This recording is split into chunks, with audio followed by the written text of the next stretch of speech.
ನಾಗಮಂಗಲದಲ್ಲಿ ಗ್ರಾಮ ಆಡಳಿತ ಅಧಿಕಾರಿಗಳ ಮುಷ್ಕರ.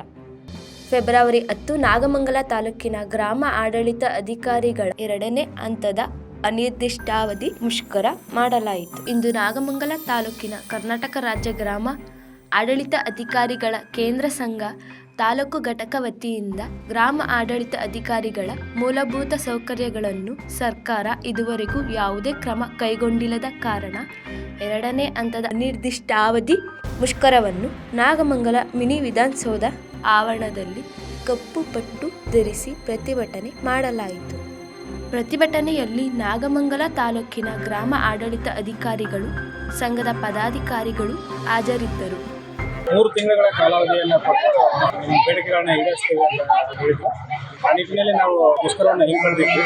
ಆದರೆ ಕಳೆದ 4 ತಿಂಗಳಿಂದಲೂ ಕೂಡ ಮುಷ್ಕರ ಬೇಡಿಕೆಗಳ ಬಗ್ಗೆ ಯಾವುದೇ ರೀತಿಯಾದಂಥ ಸರ್ಕಾರ ಗಮನ ಹರಿಸಿರುವುದಿಲ್ಲ. ಅದೇ ರೀತಿ ಯಾವುದೇ ನಿಟ್ಟಿನಲ್ಲಿ ಕ್ರಮ ಕೈಗೊಂಡಿರಲಿಲ್ಲ.